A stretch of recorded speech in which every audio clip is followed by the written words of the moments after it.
Hi everyone, and welcome to this week's Wallsend history story. This week I am covering a little bit of information about some of the old shops that used to be on Station Road.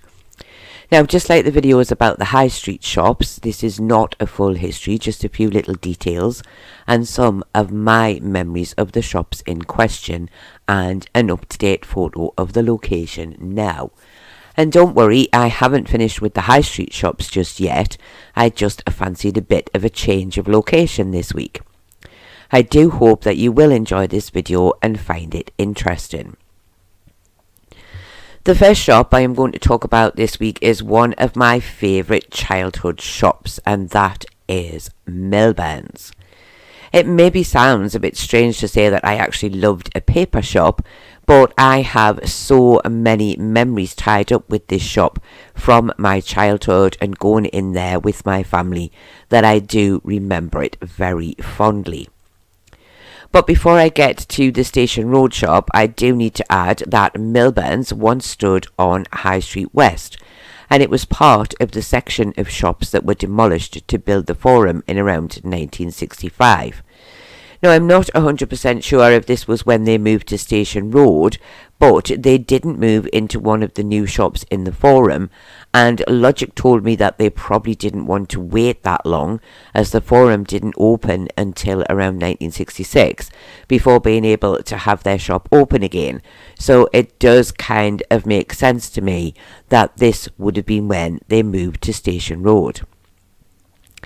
I remember the Station Road shop so well. They sold papers, magazines and comics.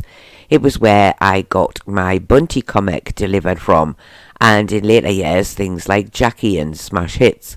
And it was also where I got my bottles of Bars Pop, usually Iron Brew, every Friday, going in with my dad to take the empty bottles back and then buying the supply for the next week. Of course, they also sold sweets, and like most shops of the time, they had tubs of sweets on the back shelves behind the counter, as well as all the bars of chocolate on display in the glass counter that the staff stood behind. I can still close my eyes and see inside the shop. I went in there so often, and from my childhood I remember the bottles of pop were just as you came in the door on one of those metal display cabinets. Of course, they were glass bottles then, and also a lot smaller than the bottles we can buy today, and as like I said earlier, you took them back and got money for returning them. Maybe that was something they should have kept going today, because it always made me take my bottles back. Next to the bottles of pop was the magazines, newspapers and comics, and I could spend hours there trying to persuade my nana to buy me the Dandy or the Beano or something similar before she would drag me out the shop, usually saying something like, "I'm not made of money, you know." I also loved the fact that Mr. Milburn and a lot of the staff knew their customers by name. And when you think how big Wallsend was, with hundreds of people going in the shop each day, it really was amazing that they could do that. But it made you feel much more valued as a customer when they would say, "Hello Julie, how are you today?" I am not really sure when Milburn's closed. I moved away from Wallsend for a few years, and when I came back home, it was gone. It was kind of like losing an old friend. And I would really love to hear your memories of Milburn's in the comments below. Today, finding the exact location where Milburn's used to be is not quite as easy as you would first think, as the shops on Station Road have changed quite a lot over the years. I've looked at photos of Milburn's in later years, and it did throw me a little bit, but I have taken a photo of this section of Station Road, and I am opening it up for you to decide for sure where Milburn's once stood. And based on the photo that you saw a little earlier, I think it's the Jewellery by Design shop now. If you think differently, then do please let me know in the comments below. The next shop I'm going to talk about was the Butcher's, further up towards the corner of Hawthorne Grove. Now, my nana went to this Butcher's all the time. It was the only shop that she would buy her meat from, and she also got the dog's food from there, from the times before when pet food came in its own little tins. I know that the owner of the shop and the name of the shop has been something a few people have disagreed on over the years, but I believe that it belonged to someone called Hughie Wallace, and he later left the shop and it was taken over by someone called Herbie. Now, if anyone watching this has any more details on that, I would really love to hear them in the comments below. The shop itself was a true good old-fashioned butcher's with sawdust on the floor when you went in. Now, I have to admit that I never as a kid realised why butchers had sawdust on the floor, but of course I do know why now. It was obviously mostly to soak up the mess from the meat that was carried in and out. I also seem to remember that they had meat hanging up in the window as well as on display in the shop front counter. And although I doubt there was very much in the way of refrigeration back in the day, the shop always felt fairly cold, probably down to the tiled walls. But I still think back now at the meat heating up in the window when the sun shone on it, as the shade that they used to pull down over the shop probably didn't protect it all that much. Again, this is another shop where I am not really sure when it closed, but back in 2008 it was most definitely gone. And later it became a shop known as So-and-So, and I do remember going in there to get a new zip put in one of my favourite coats, and that shop was there until at least 2012. After this, it became a Spoilt for Choice nail and beauty salon, which is still there today, as you can see from this up-to-date photo. Now, I'm not sure when this opened, but it was certainly there in 2016. And I've never been in this shop, as I think I'm probably a bit beyond any hope for beauty treatments, and after a million years of biting my nails as a kid, I did stop quite a long time ago, so I don't actually need any false nails. And I have to admit that I actually now find it hard to cut my nails, so they are always really long, and people often wonder how I can type with them, but you have to trust me on this one.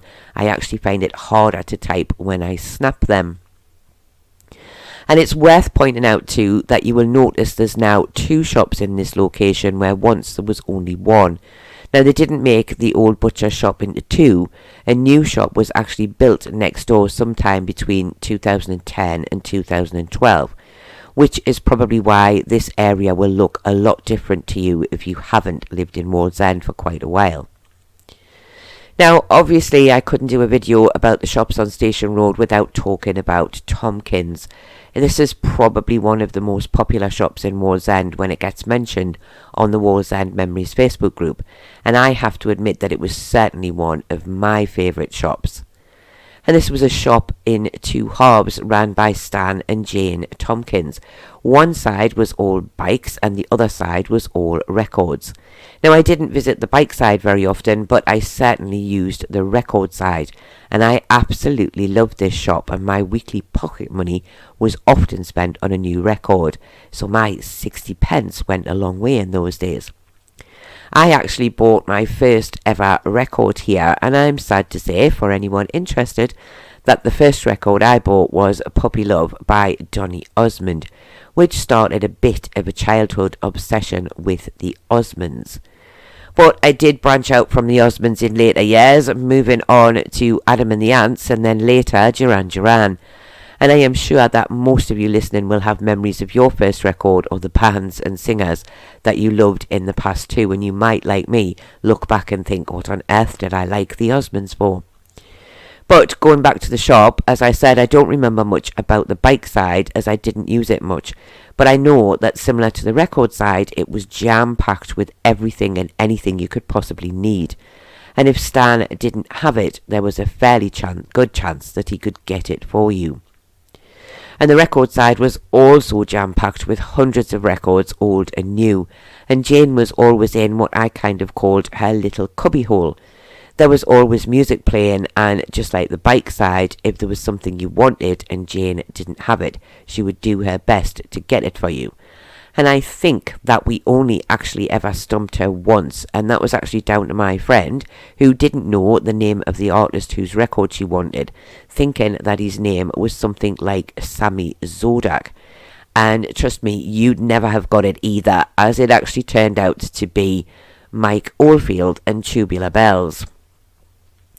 In later years, after Stan and Jane were no longer running the shop, it became Rhythm Records. And this is a photo that I took a fair few years ago when the shop was being modernised. And it shows a part of the old Rhythm Records sign. And I do have to wonder if somewhere under there is the remains of the old Tompkins sign. Since Rhythm Records closed down, the shop has had several uses. It's been sandwich shops, cafes, charity shops and hairdressers. But I still look at it and see my younger self wandering inside to get the latest record from the top 40. And how I do sometimes wish that I could go back to those days. I know that many of you watching this will remember Tompkins, whether the bike side or the record side, so I really would love to hear your memories of the shop in the comments below. Now, I know that I haven't covered many shops in this video, but the ones I have talked about are ones I had a lot to say about. And as I have said many times before, I do try to keep the Wallsend history stories to around the 10 minutes mark. But don't worry though, I will return to Station Road again later, as there's still a lot of shops to cover there. And I will obviously be returning to the High Street as well, because obviously I did just take a little break this week. But I do still hope that you have enjoyed this week's video and that it has maybe brought back some happy memories for you too. I do thank you all very much for watching, and I do hope to see you all again very soon.